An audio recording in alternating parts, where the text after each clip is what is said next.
Okay, so over the last series of videos, we completed our diffuse component for our shader, and earlier on we mentioned the two main components of our shader are our diffuse and our reflections. So we now need to turn our attention to the reflections component of our shader. Now also earlier we were discussing that in actuality, in most shaders, we think of a diffuse component and a specular component. But we talked about the fact that specular highlights are really just an approximation of the reflection of light sources on a surface. And we know that we have a lot more detailed information than we would with CG lights in terms of our HDRI, talking about all the information of the light sources in our environment. And that means that instead of thinking of terms of diffuse and specular, we are thinking in terms of diffuse and reflections. So how are we going to use our HDRI to calculate that reflection component?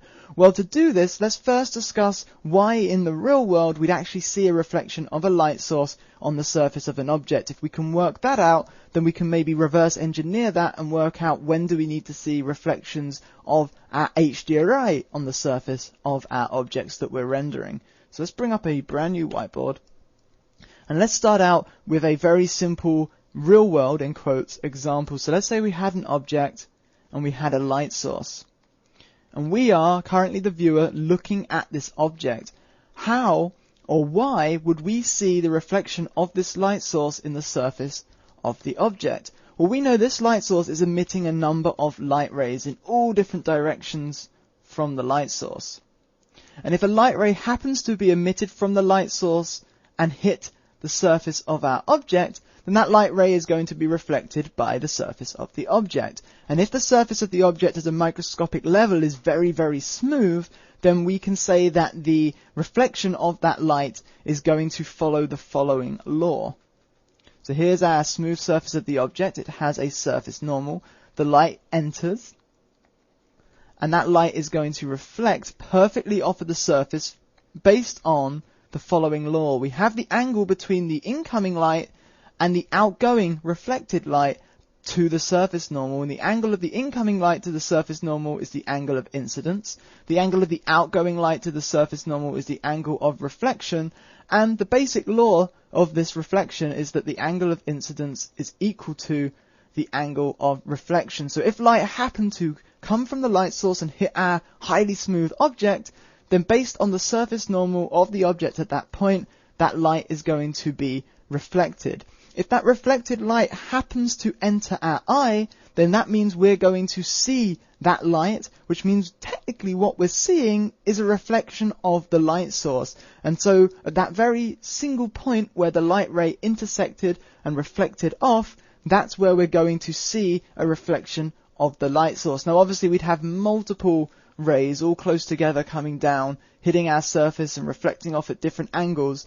Any of those rays that happen to enter our eye are where we see the reflection of the light source.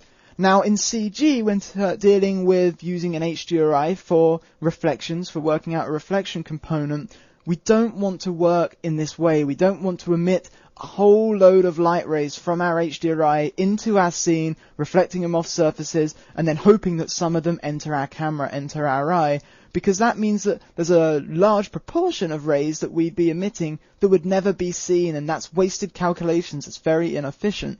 Now, that is, as an aside, that's how global illumination works. With global illumination, we do have light sources. They emit photons into the scene. Those photons reflect and they transfer light, color, properties off of the surfaces, and they bounce around the scene, and they give a general sort of illumination map, if you will, of the scene that is then seen by the eye. But we're not dealing with global illumination here. We are dealing with working with HDRI information. And with HDRI information, we can work in reverse to this idea. So instead of working from the light source to the surface to the camera, we can work from the camera to the surface to the light source, and that's much more efficient because that means we only ever calculate the rays that we need to calculate for the pixels that we're rendering, as opposed to calculating a whole load of rays and hoping that some of those enter our eye. So for every pixel, in very basic terms, for every pixel that we wish to render, we can think of the direction that we're looking into the scene for that pixel. So we've got a camera,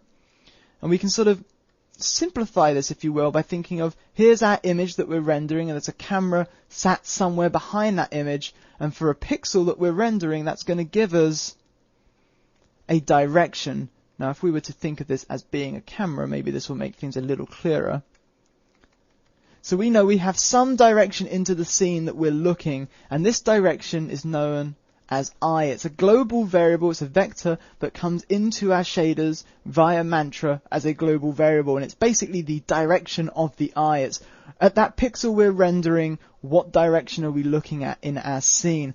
And this is very useful because we can combine this with some other information that we know about the point that we're currently rendering, because we know along this along this vector into our scene, this is at some point going to have intersected an object at a particular point, because that is the point that we're currently rendering for that pixel in our image.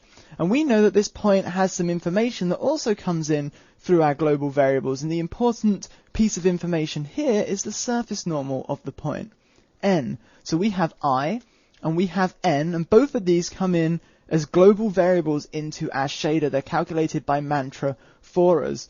Now let's think about our real world example. When would we see the reflection of a light source at this point on the object?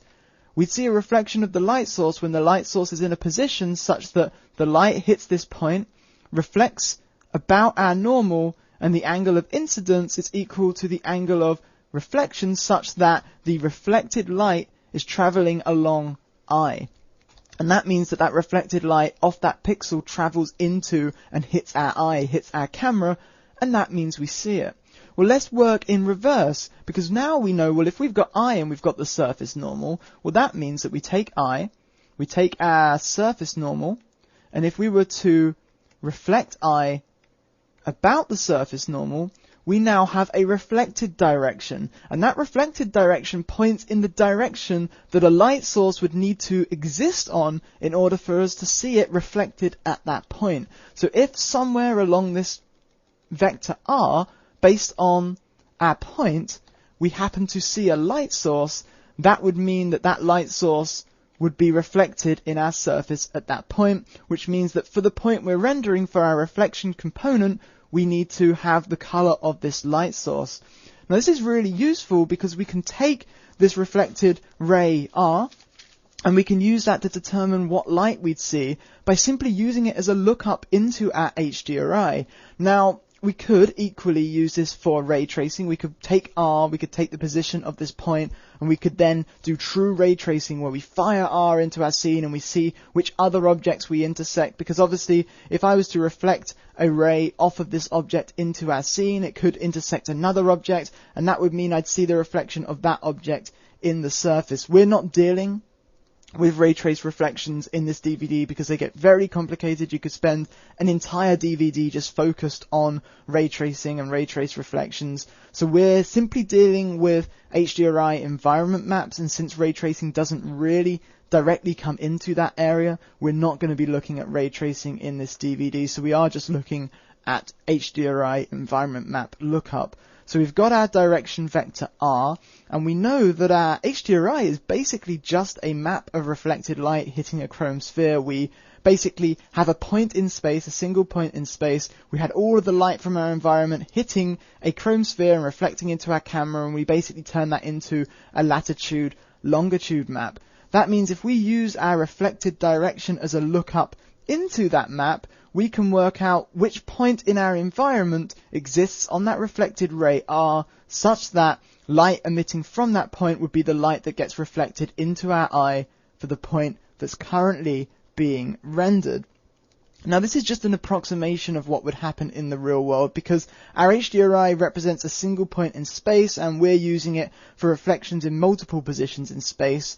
However, it actually works very well for tricking the viewer into believing that the reflections are real and are accurate to the real world, because as humans, we're very, very bad at judging what reflections should look like in a 2D image. And that's really working to our advantage. We present the viewer with a 2D image at the end of the day, and as long as the reflections kind of look right, they will believe that those reflections are accurate. You can actually fake reflections really quite to the extreme of being wrong, and still trick the viewer into believing that they are correct. So we as humans are very bad at judging what reflections are doing, and that really works to our advantage here, because we can take our HDRI that represents a single point in space, and we can use that for every point in space and trick the viewer into thinking that the reflections they're seeing are accurate.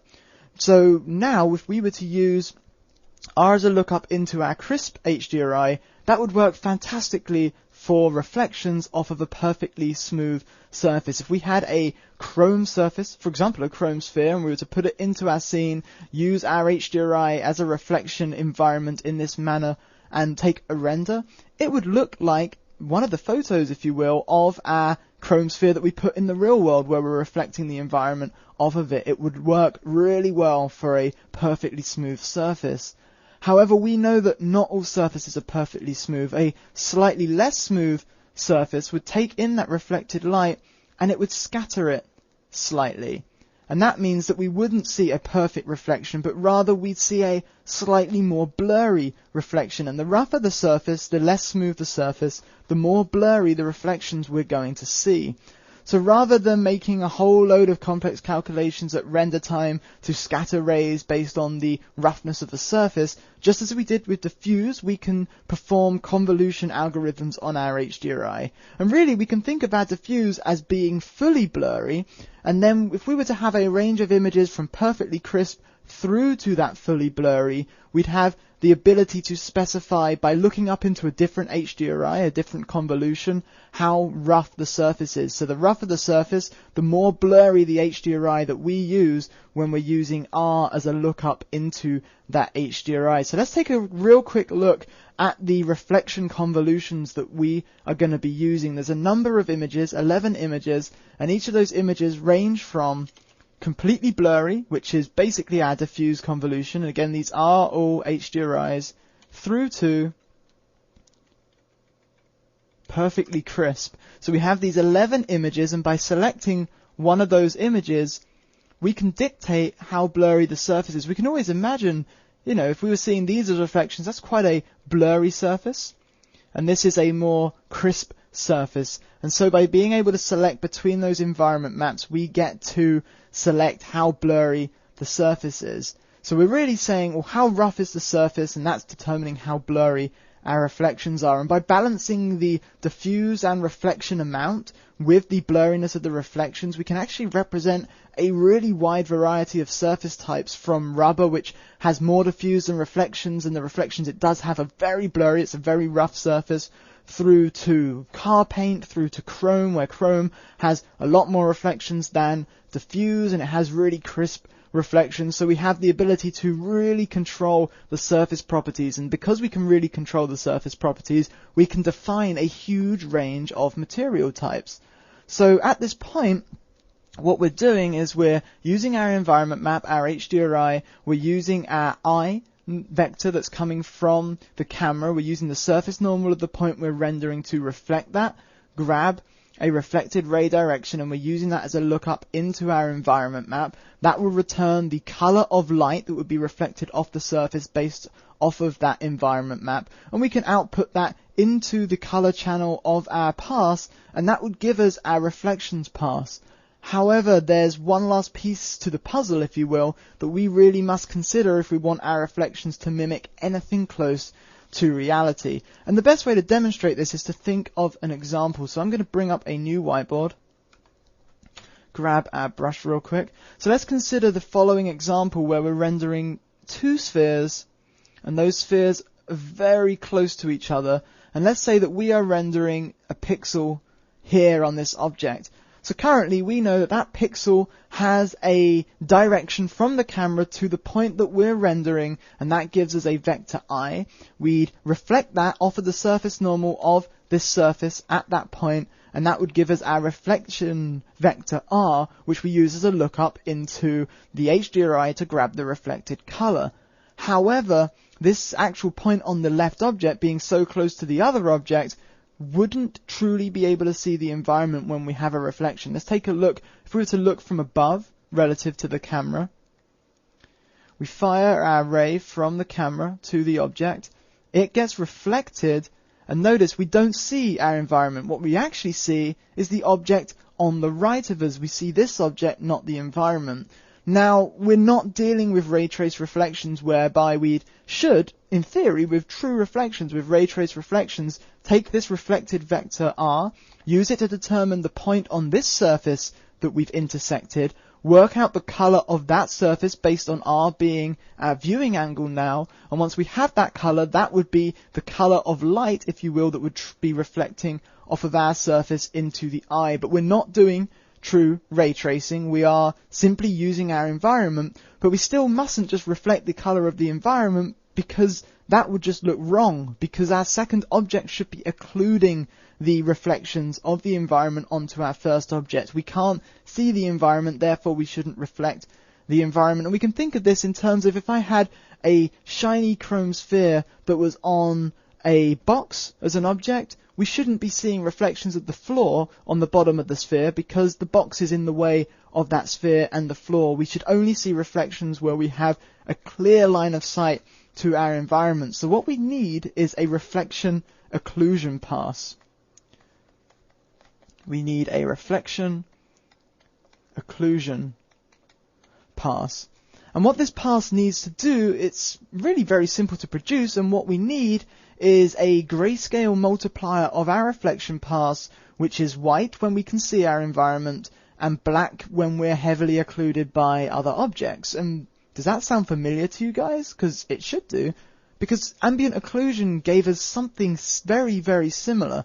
But ambient occlusion tells us if the surface normal of a point being rendered can see the environment or not. And we're not worried about the surface normal seeing the environment anymore. We're worried about the reflection vector R. Can that see the environment? So what if we were to take a occlusion VOP, but instead of wiring N into that occlusion VOP, we wire a reflected vector R into that occlusion VOP. The result would be a reflection occlusion pass that would give us that multiplier that we need in order to basically occlude our reflections. So we get a reflection occlusion pass, and we could take our reflections pass,